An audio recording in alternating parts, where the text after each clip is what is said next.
예, 오늘은 사사기 저희가 8장에 와 있습니다. 사사기 8장, 지금 계속해서 6장서부터 미디안 족속과 기드온, 미디안 족속으로부터 이스라엘 민족을 구출하기 위해서 하나님께서 보내신 구출자가 기드온이었는데, 이 기드온이라고 하는 사람을 통해서 일어나는 사건 하나하나 속에는 예수 그리스도의 재림 때에 이스라엘 백성들을 환난으로부터 구출해서 구원에 이르게 하셔서 천년왕국을 세우시는 그 예수 그리스도의 모든 재림과 관련된 내용이 예표적으로 잘 나와 있다라고 지난번에 좀 말씀을 드렸고요. 그래서 그와 같은 내용을 잠깐 확인하고, 그 교리적인 얘기를 너무 길게 하면 또 우리가 이 시간적 또 진도가 너무 막히니까 기본적으로 어떠한 면이 예수 그리스도의 재림과 연관된 구절들인지 좀 확인하고 그 다음에 8장으로 넘어가도록 하겠습니다.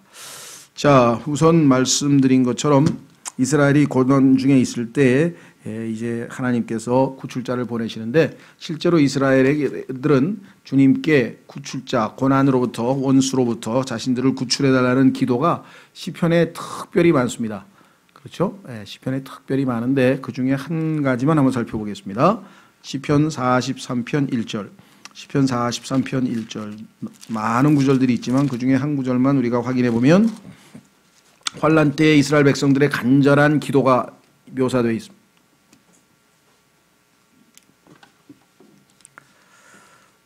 시편 43편 1절. 오 하나님이여, 나를 판단하시되 경건치 아니한 민족을 향하여 내 사정을 변호하소서.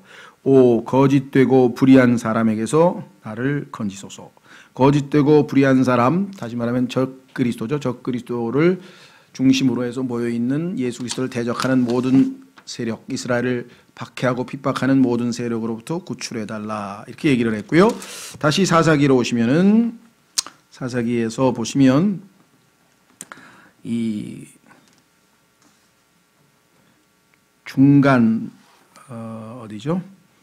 19절에 보면은 중간 경점이란 표현이 쓰여 있죠. 이에 기드온과 그와 함께한 100명이 중간 경점이 시작되는 때에 진영밖에 이르렀는데, 지난 시간에 중간 경점이라고 하는 것은 밤에, 즉 저녁 6시부터 새벽 6시까지를 밤이라 그러고, 그렇죠? 새벽 6시부터 저녁 6시까지를 낮이라고 하는데, 그 밤에 군대를 포함해서 또 도시도 마찬가지죠. 성곽을 지키려면은 이제 그 파수꾼, 우리로 치면 군대로 치면 보초겠죠. 보초를 세워서 적들로부터 이제 그 지키는 거죠.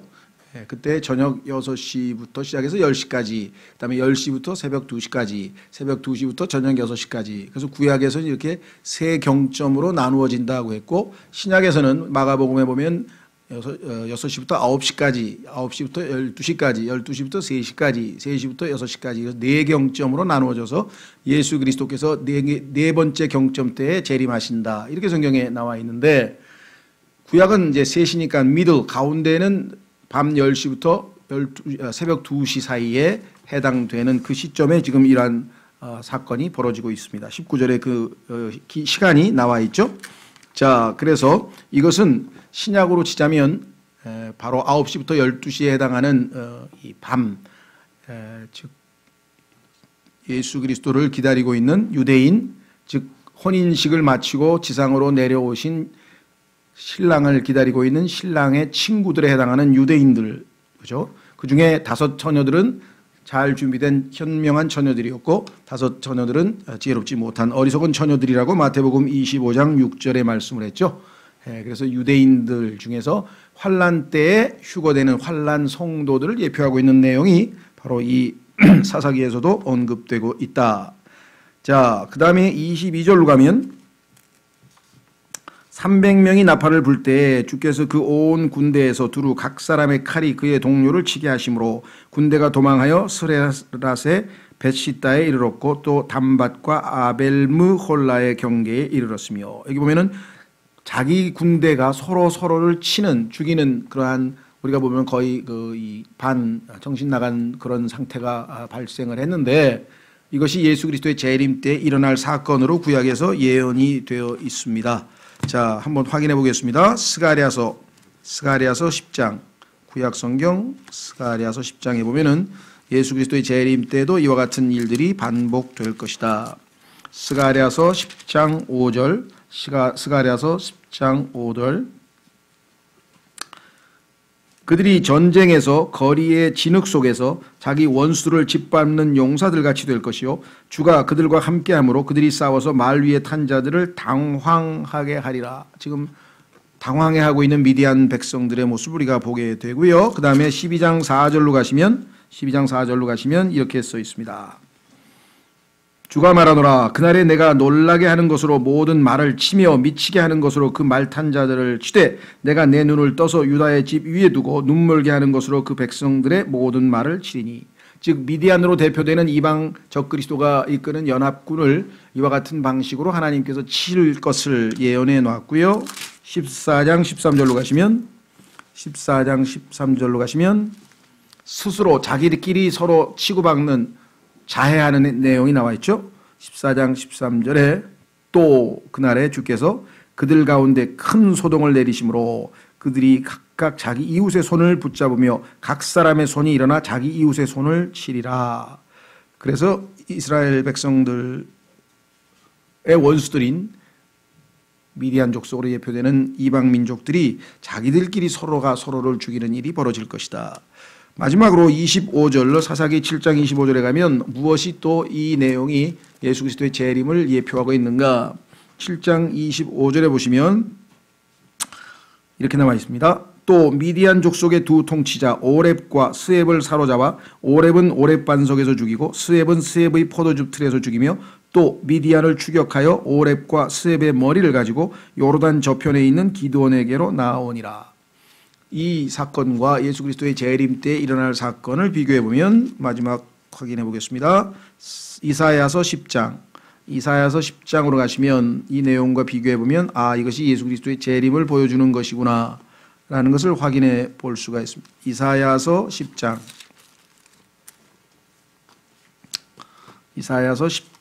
24절 이사야서 10장 24절.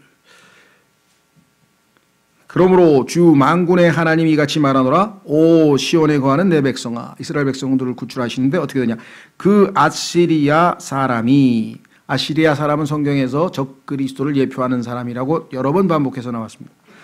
이집트가 행한 방식대로 이집트의 파라오는 사탄을 예표하고 있는 것이고 이집트는 성경에서 세상을 예표하고 있는 나라죠. 막대기로 너를 때리며 지팡이를 들어 너를 칠지라도 그를 두려워하지 말라. 7년 동안의 환난 기간 중에 이와 같은 박해를 당하더라도 너희는 두려워할 필요가 없다라고 주님께서 말씀하셨죠. 25절 아주 잠시 후면. 이 잠시 후면이란 말은 요한복음 17장에 예수님께서 7번을 반복을 하셨어요. 그래서 잠시 후면이란 말은 7년간의 환난을 이야기하고 환란이 끝나면 예수님께서 이스라엘을 구출하러 오신다는 재림과 관련된 구절입니다. 자, 그래서 잠시 후면 경노가 그치고 그들의 멸망 속에서 내 분노가 그치리라. 이것이 예수님의 재림이라는 것을 우리가 성경 여러 곳에서 확인했는데 그때 그 다음 구절에 뭐가 연결됩니까? 26절에 만군의 주가 오렙 반석에서 미디안을 사륙한 것처럼 그때가 바로 예수님의 재림을 예표하고 있다는 것을 여기서 명백하게 보여주죠. 그때 있었던 사건이 이와 같이 비슷한 사건이 일어날 것이다. 채찍을 휘둘러 그를 치라. 그의 막대기가 바다 위에 놓였던 것 같이 그가 이집트가 행한 방식대로 그 막대기를 들리라. 이렇게 나와 있습니다. 그래서 단순히 기드온에 의해서 미디안 족속으로부터 하나님께서 이스라엘을 구출한 역사적 단순한 한 가지 사건으로 그치는 것이 아니라 그것은 예수 그리스도의 재림 때에 기드온의 역할을 하실 예수 그리스도, 즉 구출자로서 오실 예수 그리스도를 보여준다 그랬죠. 자, 그래서 구출자이신 예수 그리스도에 대한 구절을 찾고 8장으로 넘어가겠습니다.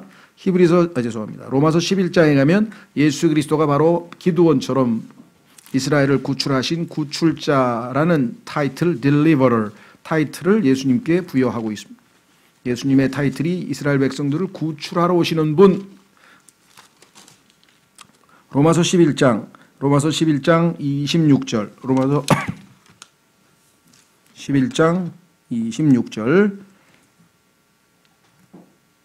그리하여 온 이스라엘이 구원을 받으리라. 이것은 기록된 바 시온에서 구출자가 나와 야곱에게서 경건치 아니한 것을 돌이키리니. 그래서 이스라엘이 회개하게 되죠. 예, 그래서 27절에 내가 그들의 죄들을 제거할 때 이것이 그들을 향한 내 언약이라 함과 같으니라. 그래서 이스라엘은 새로운 언약, 즉 신약을 거부했지만 재림하실 때 받아들이고 하나님과의 올바른 관계에서 새 예루살렘에서 예수 그리스도를 섬기는 선택받은 백성으로서의 역할을 감당하게 된다 그랬습니다. 그래서 여기 구출자라고 하는 단어가 굵은 글씨로 쓰여 있죠. 대문자로 예수 그리스도를 나타냅니다. 자, 그래서 우리는 이제 다시 사사기로 돌아가서 이번에 이제 어떻게 사건이 더 전개될 것인가를 좀 살펴보려고 합니다. 일반적으로 보면 대충 전쟁이 끝나면 뭐라고 표현이 되어 있습니까? 전쟁이 끝나서 만약에 사건이 종료되면은, 자, 예를 들면 3장 10절을 보십시오. 사사기 3장 10절에 보면 보통의 패턴은 이렇게 됩니다. 이스라엘이 하나님 앞에 죄를 지어서, 그렇죠? 이방 민족들로부터 침입을 받고 약탈을 당하고 그러면 회개하고 하나님 앞에 엎드려서 기도할 때 하나님께서 사사를 일으키셔서 구출자를 일으키셔서 그들이 나가서 구출을 하고 그래서 그들이 다시 하나님 앞에 평화를 누리면서 어느 정도 기간 순종하고 살죠. 그러다가 다시 또 죄를 짓고 이것이 이제 반복되는데 여기 보시면 3장 10절에 맨 끝줄에 보면 구산 리사다임을 이기니라. 이방 민족을 이제 이스라엘이 이겼죠. 구출자를 보내서. 문제는 그 땅에 40년 동안 안식이 있었고 그 다음에 그 온니엘이라고 하는 그나스의 아들 온니엘이 죽었더라. 즉 사사가 이제 임무를 마치고 40년간 다스리다가 죽었다. 그런데 기드온에 있어서는 아시다시피 사건 종료에 대한 언급, 즉 평안이 있었더라, 안식이 있었더라 그 얘기가 없고 대신 2장에 걸쳐서 상당히 또 복잡한 이야기가 전개가 된다 이 말이죠. 그럼 이제껏까지의 패턴과는 달리 왜 갑자기 기드온에 있어서는 기드온이 이방 민족으로부터 이스라엘을 구출해내고 원수를 다 죽였는데도 불구하고 아직도 여전히 뭔가 남아있을까? 이것이 이제 우리가 주목해야 될 점이죠. 그것은 무엇이냐? 이스라엘이 영적으로 점점 타락을 거듭하다 보니까 구출자를 보내서 하나님께서 구출한 후에도 올바로 회개하는 것이 아니라 그저 약간의 안도 이제 살았구나 정도가 있고 그 정결하게 완전히 하나님 앞에 회개한 모습이 잘 안 나타나고 있어요. 뿐만 아니라 기드온이라고 하는 자도 하나님 앞에 쓰임 받아서 좀 순수하게 잘 쓰임 받았는데 느닷없이 이제 자기 의를 내세우고 영광을 나타내려고 아주 속된 말로 폼을 잡으면서 사람들로부터 칭찬과 영광을 차지하려고 하는 그러한 자세를 보이고 있다. 그래서 점점 아담의 죄성이 더 점점 확대되어 가고 있는 모습. 그래서 사사기 끝부분에 가면 뭐 읽기도 끔찍스러운 사건들이 다 벌어집니다. 더 악하게 되고 막 갈수록 태산일 거예요 아마 읽어보면은. 자, 그래서 정말 하나님의 도움 없이는 인간의 죄성은 정말 어찌할 수 없다라고 하는 것을 우리가 뼈저리게 목격할 수 있는 장면이 바로 이것입니다. 그래서 기드온이 앞부분에서 정말 상당히 하나님의 선한 선처와 돌보심과 끝까지 인도하심을 따라서 드디어 하나님이 약속하신 뜻은 이루어졌는데 그 이후의 행보를 보면 정말 아니 이렇게까지 금방 은혜를 받은 사람이 왜 이렇게까지 또 이렇게 됐을까 싶을 정도의 모습을 보이고 있다는 거죠. 자, 우선 앞부분, 뒷부분에 이제 그런 8장서부터 쭉 연결돼 나오는데요. 자, 8장 1절서부터 보겠습니다. 에브라임 사람들이 그에게 이르되 네가 미디안 족속과 싸우러 갈 때에 우리를 부르지 아니하였으니 어찌하여 우리를 이같이 대우하였느냐. 자, 기드온이 전쟁에서 승리해가지고 잘 존경을 받으니까 에브라임 사람이 시기심이 난 거예요. 그래가지고 한다는 소리가 불렀어도 안 갈 사람들인데 앞에서 하는 행동을 보니까 또 뒤에서 나오는 행동을 보니까 기회주의자들이고 싹 보고 있다가 아주 그런 스타일의 사람들인데도 불구하고 마치 부르기만 했으면 전쟁에 같이 나가서 전쟁을 했을 것처럼 포장을 하고 얘기를 하는 거죠. 그러니까 이런 분들이 죄송합니다. 교회에도 여럿 있습니다. 그래서 참 우리가 이런저런 어려움을 많이 겪죠. 뭐 성장의 과정 중에 그런 모습을 보인다라고 볼 수도 있고요. 자, 어쨌거나 하여간 하나님의 일을 하게 될 때에는 누군가가 저 사람 하나님 일을 정말 이렇게 성과를 냈구나 그러면 감사하고 하나님께 영광을 돌리는 것이 정상적인 반응일 텐데 그게 아니라 아니 왜 우리는 안 데리고 갔어? 나도 갈 건데 뭐 이런다든가 아니면 뭐 그런 류의 다양한 형태의 비방이 늘 있게 마련입니다. 그래서 이런 것에 놀랄 필요가 없어요. 너무나 당연한 거잖아요. 아니 사촌이 땅을 사면 배 아픈 게 인간인데 그게 뭐가 이상해요? 인간의 모습을 보이는구나. 육신적인 모습을 보이구나. 내가 거기에 반응하면 안 되겠다. 이렇게 생각하시면 되겠죠. 그렇죠? 예, 그래서 정말 지혜롭게 행동했네요. 여기까지는. 자, 뭐라고 했나 보세요. 그와 심하게 다툼으로. 그냥 다툰 것도 아니에요. 여기에 나와 있는 심하게라고 할 때는요. sharply라고 하면은 날카롭게 직역을 하면 얼마나 막 신란을 하면서 말이지. 네가 뭔데 만약 하나님의 일을 하는데 너 혼자만 하고 나를 빼고 갔냐는 등을 하면서 막 온갖 막 요즘으로 지금 그냥 댓글을 막 엄청 달아가지고 그냥 인터넷에 때리고 막 온갖 난리를 치는 거예요. 그러니 뭐 비일비재합니다. 웨슬리도 그랬고요. 하나님 앞에 쓰임 받은 사람들은 다 그런 일들을 당했어요. 그러니까 이상하게 생각하지 말라 그러죠. 성경에 보니까 이상하게 생각하지 말라. 너무나 당연한 거 아니냐. 예수님도 이 땅에서 당하셨는데 뭐가 이상하냐 그 소리죠. 2절 그가 그들에게 이르되 내가 이제 행한 일이 너희가 행한 것과 비교가 되겠느냐.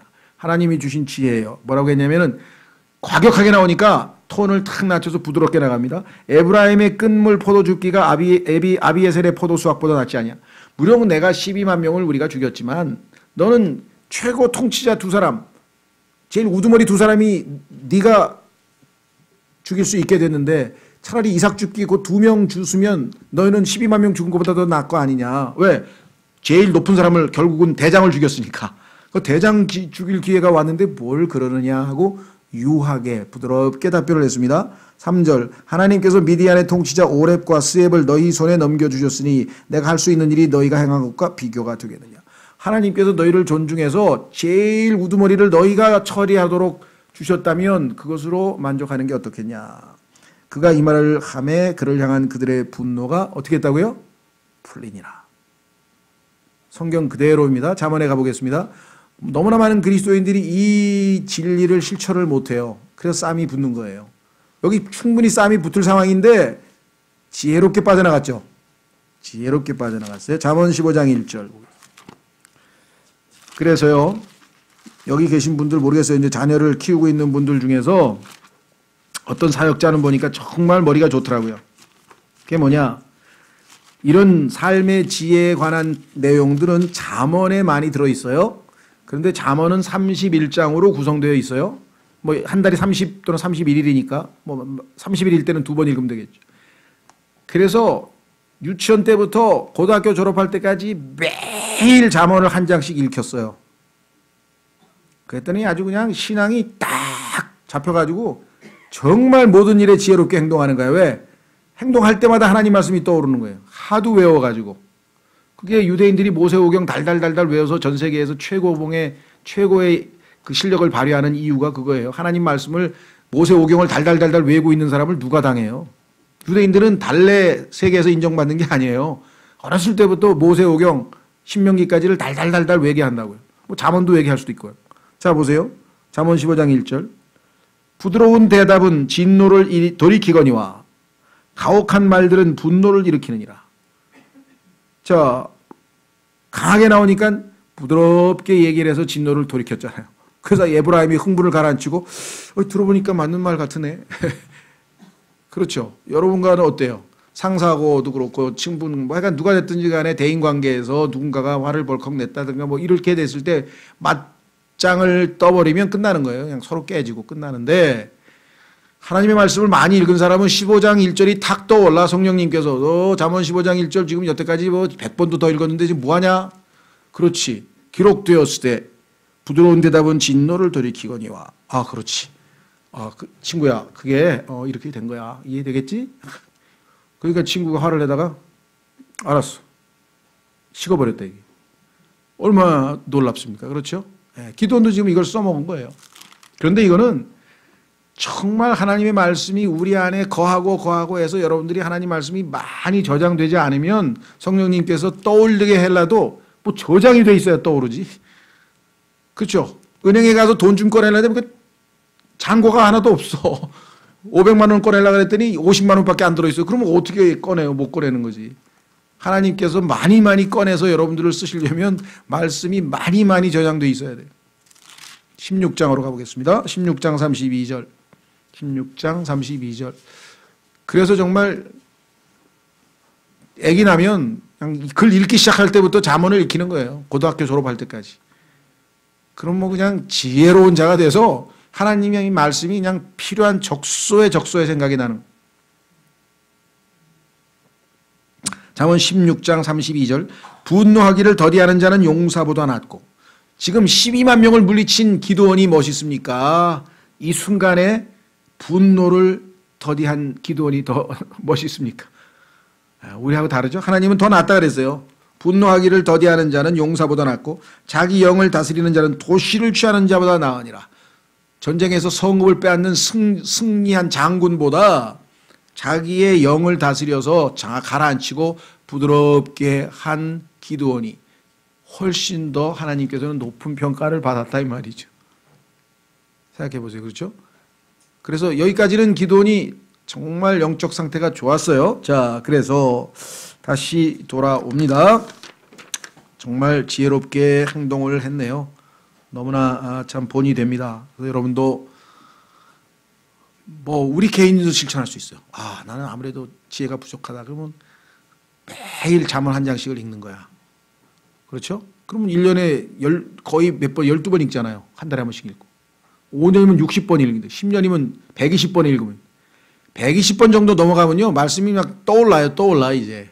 상황에 맞게. 자, 4절. 기드온과 그와 함께한 300명이 요르단에 이른 뒤에 건너고 기진하였으나 여전히 그들을 추격하였더라. 자, 여기에서 정말 배울 게 참 많네요. 아니, 그렇게 왜 우리 안 불러줬어 했던 사람들이 나머지 300명이 지금 15,000명 남았어요. 13만 5천 명에서 12만 명은 죽였고 15,000명을 추격해도 지금 한참 사람이 필요할 때인데 안 가.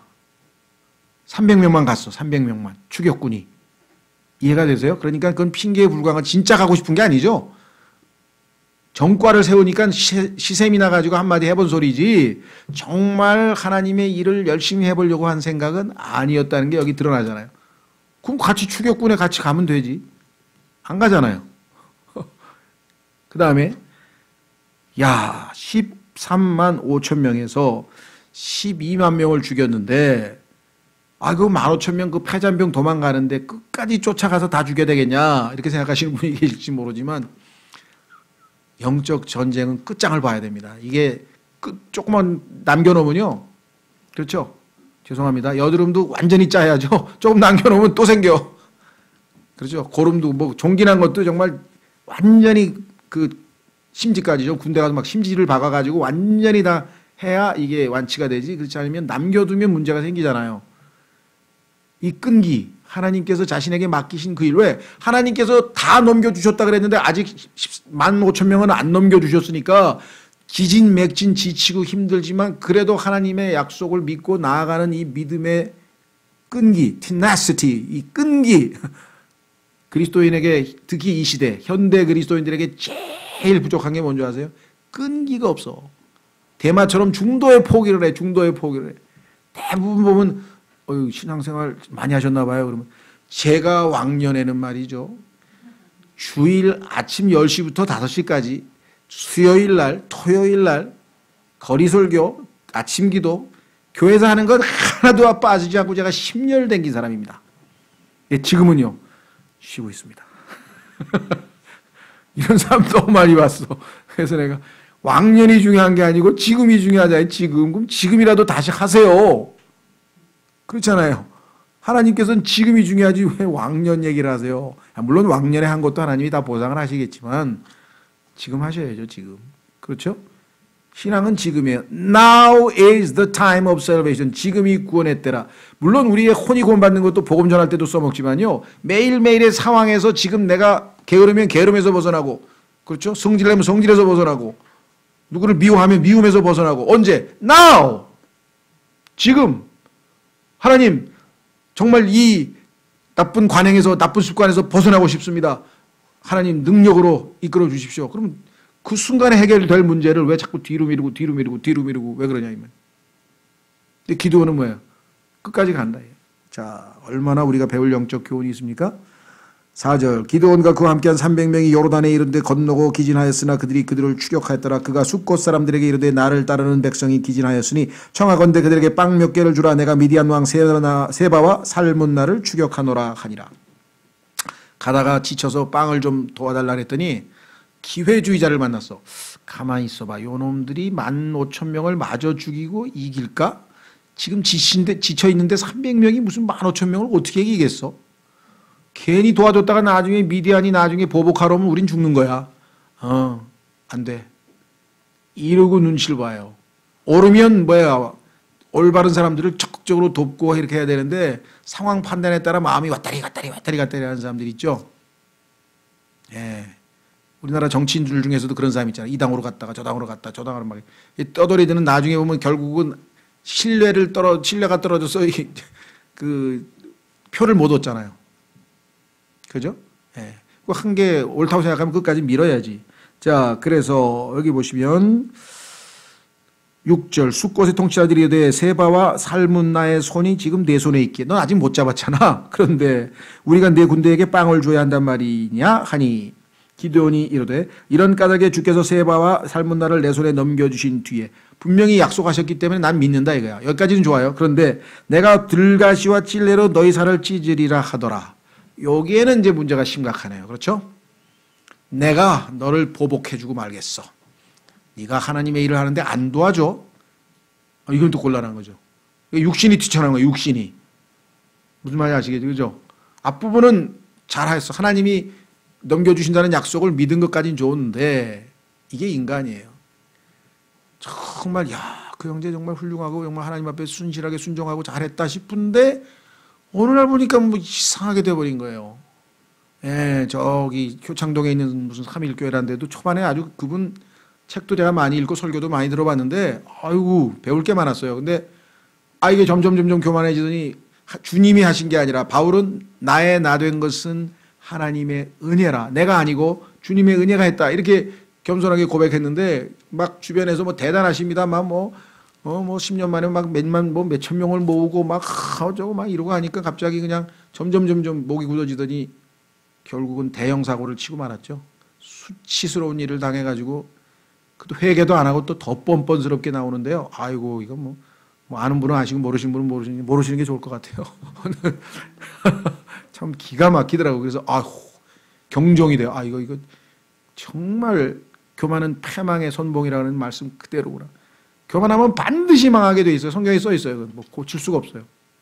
자, 그래서 뒷얘기는 안 하는 게 좋은데 해버렸네. 8절 그가 거기서 브누엘로 올라가 그들에게도 그와 같이 말한즉 또 다른 사람들에게 부탁했더니 브누엘 사람들도 숫곳 사람들이 그에게 대답한 것처럼 대답하고. 이 세상은요 우리 주변에 있는 사람 95%가 영적으로는 다 똑같아요. 이기주의자고 기회주의자고 원리, 원칙, 진리 따라서 행동하는 사람은 없습니다. 교회 다니는 사람들조차도 눈치를 보고 적당히 하려고 그러지 자기가 진리다 그러면 목숨 걸고 하는 사람은 드물어요. 자, 그가 브누엘 사람들에게 말하여 이르되 내가 평안히 다시 올 때 이 망대를 헐리라. 한마디 더 했어. 역시 혈기가 좀 많이 있으시네요. 네, 뭐 그렇다고 비판하는 건 아니에요. 우리도 뭐 다 똑같으니까. 그러나 우리가 이런 모습을 기록해 놓으신 이유가 있으시겠죠. 성경에 주님께서. 자, 10절 이제 세바와 살문나가 자기들과 함께한 군대 곧 동쪽의 자손들의 모든 군대 중에서 남은 모든 자들 15,000명가량과 함께 갈골에 있었으니.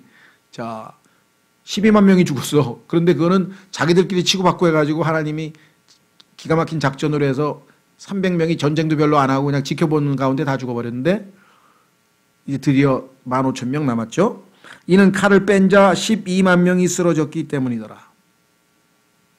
하나님은 12만 명 쓰러뜨리는데 300명도 많다 그러셨을 거야. 근데 그냥 그래도 300명 정도 왜 저 항아리 깨고 소리를 또 나팔은 불어야 되니까 간단하게 해결하셨죠. 자, 그 다음에 11절 그 군대가 안전히 거하고 있었으므로 이거를 지나친 시일라라 그래요. 그렇죠? 야, 지들도 지쳤겠지. 여기까지 안 오겠지. 우리 어때요? 우리도 신앙생활 하다가 이 정도면 되겠지 하는 순간 마귀가 여놈 봐라. 콱 잡아먹는다. 우는 사자와 같이 삼킬자를 지키고 있다가 긴장을 푸는 순간에 먹히는 거예요. 우리가. 끝까지 견뎌야 돼요. 그런 분들 많이 봤어요. 잘 나가다 마지막 순간에 느슨해지는 순간 마귀에게 시험당하는 경우가 많이 있습니다. 자, 여기 보시니까 그 군대가 안전히 거하고 있으므로 긴장의 끈을 놓쳐버렸어요. 설마 여기까지 쫓아오려고 12만 명에서 전쟁에서 이겼으면 되겠지? 아니죠. 기드온이 노바와 욕부하 동쪽에서 장막에 거하던 자들의 길로 올라가 그 군대를 치니라. 세바와 살문나가 도망하였으므로 그가 그들을 추격하여 미디안의 두 왕 세바와 살문나를 사로잡고 그 온 군대를 무찌르니라. 하나님은 약속을 반드시 지키는 분이죠. 그럼 생각해 보세요. 앞에 12만 명도 12만 명이지만 그거는 이제 뭐 어두운데 갑자기 그냥 새벽에 잠자다가 그냥 막 뭐 요란한 뭐 항아리 소리가 들리고 나팔 소리가 들리고 막 불빛이 막 비치니까 그냥 막 대규모로 습격을 받은 줄 알고 막 혼비백산해서 자기들끼리 치고받고 해가지고 이제 그런데 도망가서 안전하게 캠프 치고 지금 준비를 갖추고 있는 15,000명을 300명으로 하나님이 치셨다.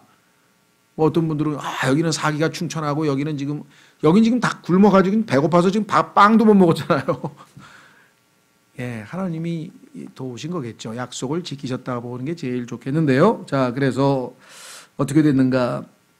13절 요아스의 아들 기드온이 해 뜨기 전에 싸움에서 돌아오다가 숫곳 사람들에게 속한 한 청년을 잡아 물음에 그가 그에게 숫곳의 통치자들과 그곳의 장로들 70명에 대해 묘사해 주므로 자, 그러면 약속대로 내가 가서 보복 좀 해야 되겠네 하고 이제 가는데 그놈들 이러이러한 놈들 어디냐 그랬더니 이제 알려줬어요. 정보를 제공했죠.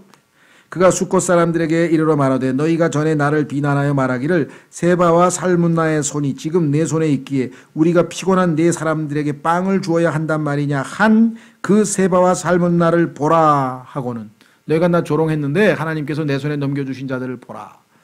물론 이들을 즉 이 기회주의자들이고 잘못된 자들을 하나님께서 기드온을 통해서 사용해서 심판하시고 벌하신 것은 맞습니다. 그러니까 하나님의 도구로 쓰임받은 것은 맞아요. 그러나 기브온의 마음 자세는 잘못된 거죠. 그렇죠? 네. 자기가 하나님께서 그렇게 시키면 순종해서 벌을 줄 수도 있지만 지금 자기가 와서 내가 마치 자기가 전쟁에서 뭐든지 이길 수 있는 자기가 할 수 있는 것처럼 그렇게 얘기를 해버려서는 안 되죠. 그렇죠? 그 면을 조심하시라는 거죠. 16절 그 도시의 장로들을 붙잡은 뒤 들가시와 찔레를 취하여 그것들로 숫곳 사람들을 가르치고 자 여기서 이제 많은 사람들이 또 시비를 거는 거예요. 아니 다 죽였잖아요. 17절에도 부들의 망대를 헐며 그 도시 사람들을 죽이니라. 그러면 16절에서는 왜 가르치고라고 썼을까? 죽였는데 그래서 야, 이 킹제임스 성경 틀렸구나. 이게 뭘 가르치긴 뭘 가르쳐. 이렇게 해서 또 성경을 뜯어 고치는 사람들이 있는데 우리는 성경을 읽다가 야, 이게 좀 이상하다 싶으면요. 하나님 이게 무슨 뜻입니까? 이게 묻고 지혜를 구해서 찾고 답을 찾아야지 성경은 절대 틀릴 수가 없어요. 그게 우리의 믿음이잖아요. 그렇죠? 그런데 막 이렇게 저렇게 뒤져가지고 성경을 마음대로 뜯어 고쳐서 만든 성서들은 우리가 신뢰할 수 없다는 얘기가 바로 그런 이유죠. 자, 성경에 보니까 이 단어는 히브리어에서 야다라는 단어를 번역했는데 이것은 뭐냐면 교육이란 뜻이에요. 교육. 우리도 그렇죠. 어떤 사람이 까불어요. 까불까불해. 그러면 고수가 있다가 어때 한 수 가르쳐 줄까? 들어보셨죠? 한 수 가르쳐 줘? 바둑도 그렇죠. 바둑도 한 수 가르쳐 줘. 그 얘기는 뭐냐면 교육을 시켜주겠다 이거죠. 그러니까 그래서 신약 성경에서는 이 단어가 어디에 쓰이느냐? 히브리서의 징계라는 용어로 쓰여요. 회초리라는 단어하고 똑같은 단어예요. 그러니까 하나님께서 치신다 그랬잖아요. 즉 이들이 하나님의 심판을 받았다는 표현을 우리 현대적 표현으로도 한 수 가르쳐 주셨다 이렇게 쓸 수 있는 거죠. 그래서 성경이 결코 잘못된 게 없습니다. 자, 두 구절을 찾고 확인해보고 넘어가 보겠습니다. 자, 히브리서 12장 하나님께서는 사랑하시는 자를 회초리, 즉 채찍질 하신다 그랬는데 그 채찍질하고 똑같은 단어예요. 가르쳤다는 아까 그 사사기에 나오는 단어가 히브리서 12장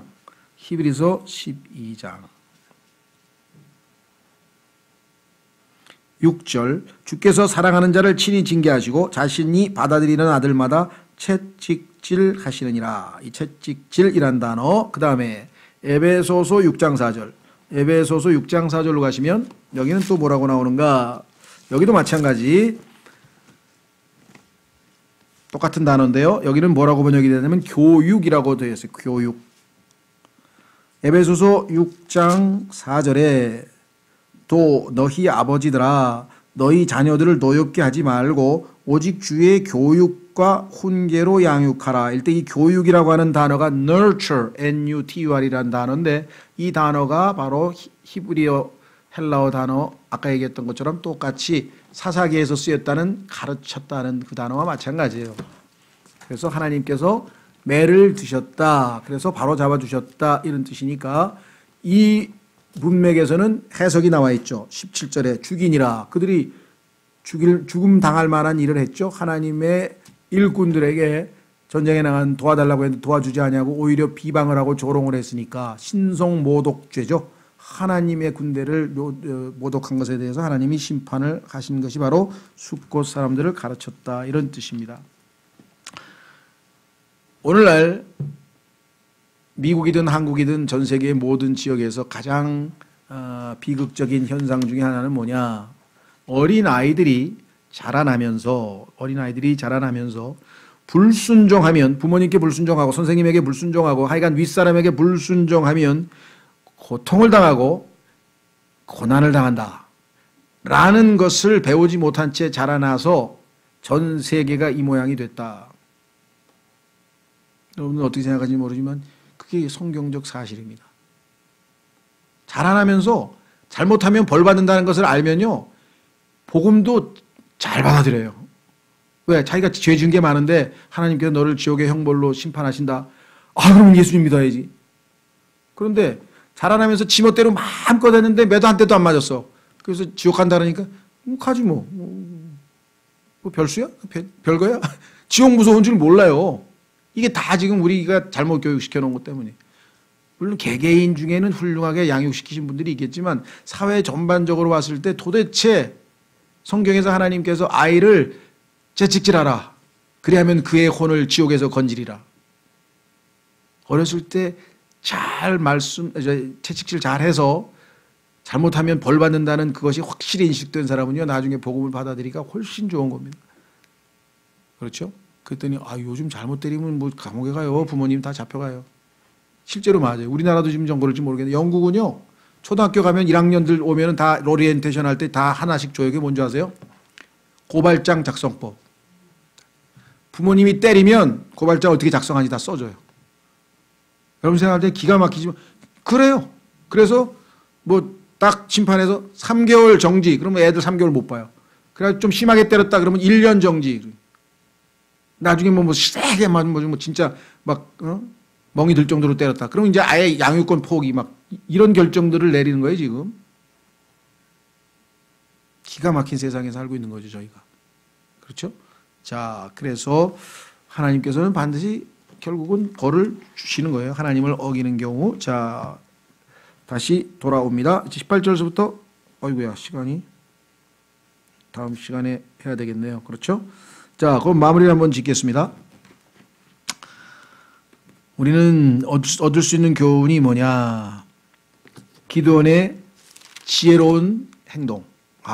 저 사람 지금 화났구나. 맞붙으면 안 되겠다. 그래서 부드럽게 얘기해서 진노를 돌이켜서 가라앉힌 그래서 쓸데없는 다툼을 피한 그러한 지혜를 우리가 살펴보았고 4절에서는 하나님께서 자신에게 맡기신 그 일을 완수할 때까지 즉 하나님이 뜻이 완성될 때까지 끝까지 끈기 있게 끝까지 컨티뉴 지속적으로 순종했던 아름다운 모습을 봤고 그렇죠? 예. 그 다음에 밑으로 쭉 내려가서 이 세상 사람들은 결코 우리에게 호의적이지 않다. 그래서 그러나 그들이 하나님의 뜻을 거스릴 때에는 거기에 대한 마땅한 심판은 반드시 받게 되어 있다라고 저기 분명하게 나와 있네요. 그렇죠? 예.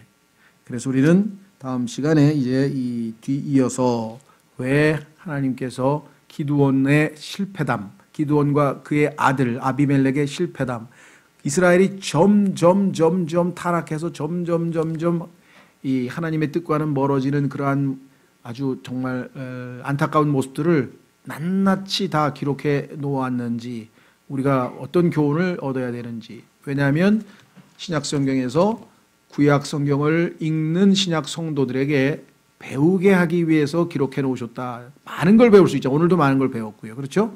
예. 그 다음에는 위로와 인내를 배울 수 있다 그랬어요. 그렇죠?